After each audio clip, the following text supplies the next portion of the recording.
Hello everyone, welcome back to Arthur Greenwood Unfiltered for another unscripted fireside chat with your buddy Arthur. This is going to be the last unscripted fireside chat that I film here in my beautiful college dorm. So next time you guys see me, I'm gonna be back home. And you guys know me, I'm Bilbo Baggins, I'm a hobbit at heart, so I'm very excited to be back to my home, back to my hills, back to my forest. So next time you guys see me, I'm gonna be very happy Arthur Greenwood. I'm gonna be summer break Arthur Greenwood.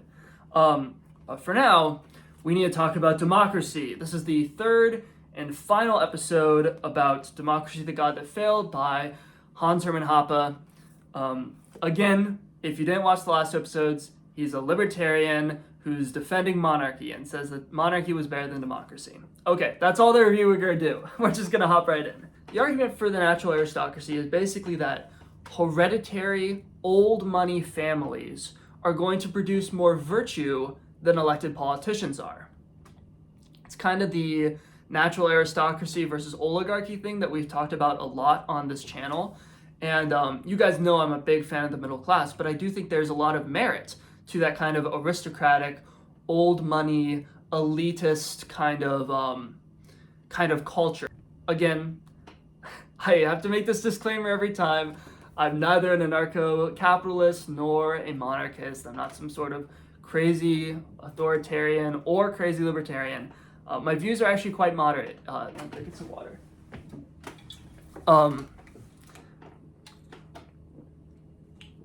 But enough about me. Let's talk about why democracy selects for psychopaths. And first of all, why old money aristocracy selects for virtue and culture and class. There's a quote here on 73, and under it I wrote, "No, rest in peace the Aristoi." He said, "The fortunes of great families have dissipated, and their tradition of culture and economic independence, intellectual farsightedness, and moral and spiritual leadership have been forgotten." This is very true. The aristocracy has largely fallen apart, especially since World War I, and I think there's a genuine tragedy to that. I think that these old families had very deep roots in their country. They could trace their lineage back in their house, in their estate, hundreds of years in many cases. And now that that's gone, we don't have that same connection to the past. And if you look through history, so many of our great thinkers and artists and writers and philosophers have come from aristocratic families. And I think the reason for that is that they have leisure. I mean, even Aristotle talked about this, right? Like the aristocracy doesn't have to work, right? They live off their estates. So they're a thinking class. They spend their days reading ancient works and being patrons to sculptors and painters and reading philosophy, and they maintain that high culture. Under our current system, we don't have those old families, and our culture has become much more proletarian, much more Philistine, and there's a genuine sense of loss there. Oh, he goes on to say, "Rich men still exist today, but more frequently than not, they owe their fortune directly or indirectly to the state.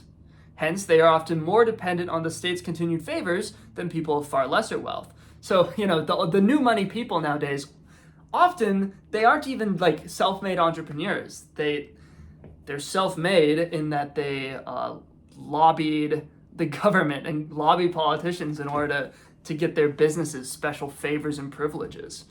He does not have any admiration for those kind of people, and I think he has a good point. Their conduct is not marked by special virtue, dignity, or taste, but is a reflection of the same proletarian mass culture of present-orientedness, opportunism, and hedonism that the rich now share with everybody else. I don't think I have to make a case for that. I mean, look at the rich people we have. They're degenerates. They're like rich rappers or like, weird, not stupid, they're incredibly smart, but uncultured tech bros and stuff like that. Elon Musk, very rich, but he's not exactly a paragon of class. he just kind of seems like, this kind of normal dude. And I'm a big lover of normal, that sounds wrong. I'm a big fan of normal dudes. I'm a big fan of normal middle class culture. But you want the leaders of society to have a special dignity and intelligence and farsightedness. There's a George Orwell quote, I forget where he points out that democratic rulers are exceptionally ugly men. They often, you can see on their face that they're not great souls. They're not the gold souls that Plato talks about. They're pathetic people, manipulative people, undisciplined people. And obviously you have to have a certain level of discipline to rise to the highest levels of politics. But I mean, if we look around honestly at most politicians, do they really seem like that smart of people? When you listen to their speeches, do they sound very intelligent and thoughtful? Or do they just sound like bad people? There's no better way to put that. They sound like thoughtless, shallow people. He quotes H.L. Mencken. Politicians seldom, if ever, get into public office by merit. They are chosen normally for quite different reasons, the chief of which is simply their power to impress and enchant the intellectually underprivileged. It's a great phrase. Will any of them venture to tell the plain truth, the whole truth, and nothing but the truth about the situation of the country? No, right? Because you don't want to scare voters. You don't want to be honest with them. You want to say whatever's going to get you in office. They will promise every man, woman, and child in the country whatever he, she, or it wants. They'll all be roving the land looking for chances to make the rich poor, to remedy the irremediable. He's using some difficult to say words. What the hell? To dephlogisticate the undephlogisticatable.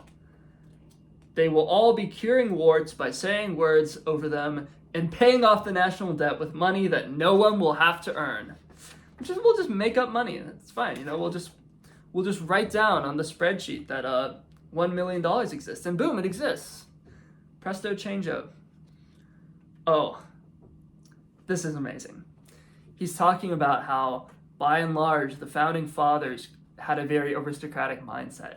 And he says, of the American founders, Alexander Hamilton was a monarchist. Yes, he was!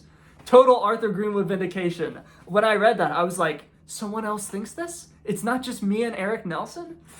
Hans Hermann Hoppe also agrees. The anarcho-capitalist racist also agrees. Never mind, maybe that's not so. Maybe that doesn't add that much credibility. But I do think he's a good historian. And he says, Hamilton was a monarchist. Nobody wants to admit this, but it's true. It's true. Go watch my video about it on my main channel. George Washington expressed his profound distaste for democracy. John Adams was convinced that every society grows aristocrats as inevitably as a field of corn will grow some large ears and some small. There's going to be some great men and some less great men, some smart men, some dumb men, some talented men, some untalented men. He wrote in a letter to John Taylor that democracy ultimately evolves into despotism because of envy and resentment.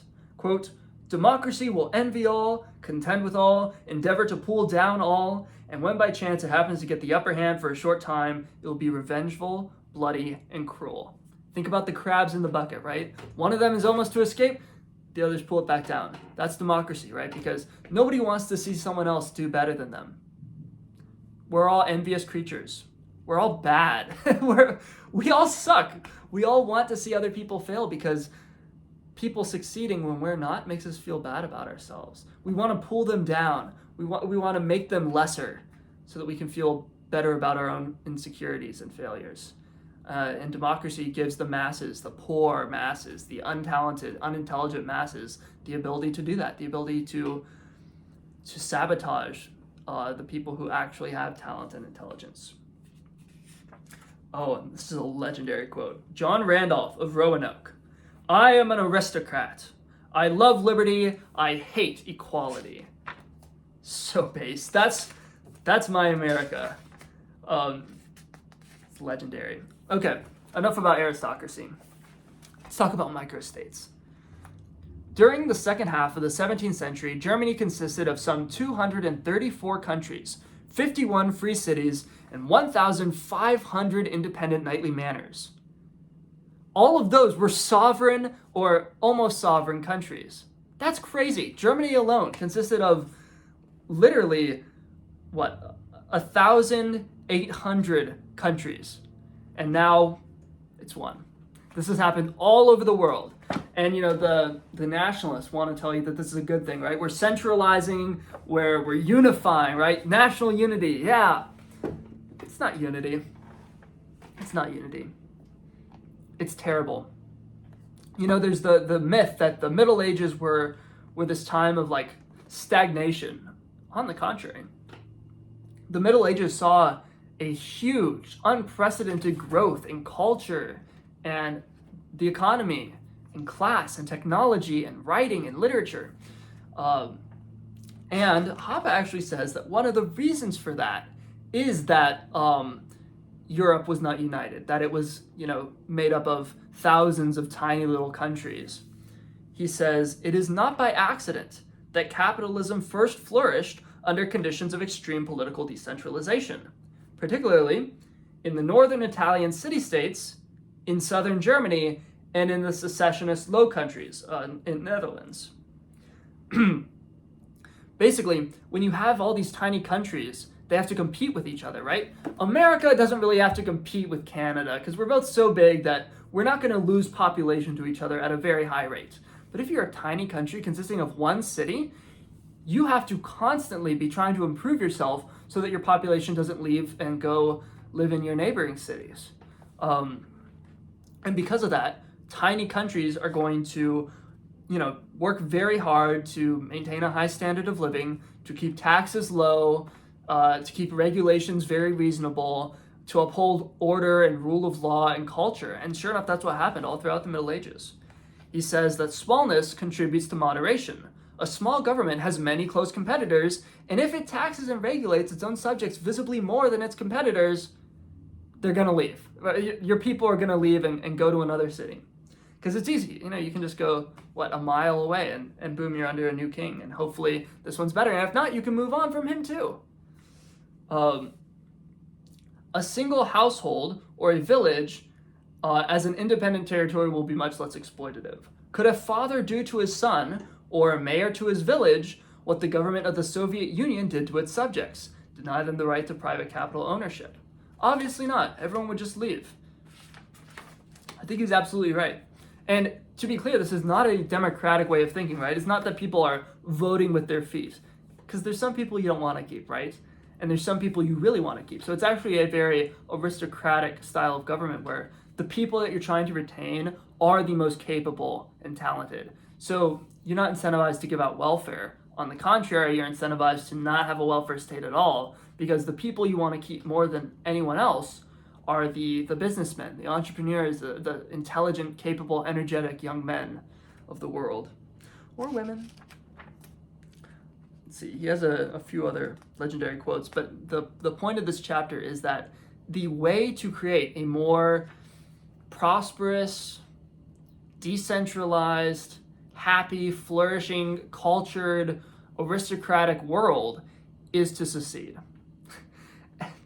And again, immediately as an American, I think of the Civil War. It's not really so much what he's thinking about. He doesn't want to secede, out of some desire to keep slavery. What he wants is individual cities to secede. Individual cities breaking off, becoming free cities. This actually almost happened in America. A lot of people thought that New York was going to break off and become a free city. How awesome would that have been? So yeah, he wants each individual city to break off and become its own country. And he says that one of the benefits of this is that it will promote monetary integration. Quote, "In a world of hundreds of thousands of independent political units, each country would have to abandon the current fiat money system, which has been responsible for the greatest worldwide inflation in all of human history, and once again adopt an international commodity system such as the gold standard." That's all I need to hear, Microstates equals the gold standard. And he gives a really, really beautiful description of what this world would look like. The world would consist of tens of thousands of distinct countries, regions, and cantons, and of hundreds of thousands of independent free cities, such as the present-day oddities of Monaco, Andorra, San Marino, Liechtenstein, Hong Kong, and Singapore. Greatly increased opportunities for economically motivated migration would result, and the world would be one of small, liberal, meaning free, governments, economically integrated through free trade and an international commodity money such as gold. It would be a world of unheard of prosperity, economic growth, and cultural advancement. That's the vision I wanna leave you with. Hoppe has a lot of problems. He's a terrible philosopher. Came up with argumentation ethics, so for that alone, he deserves to be burned at the stake.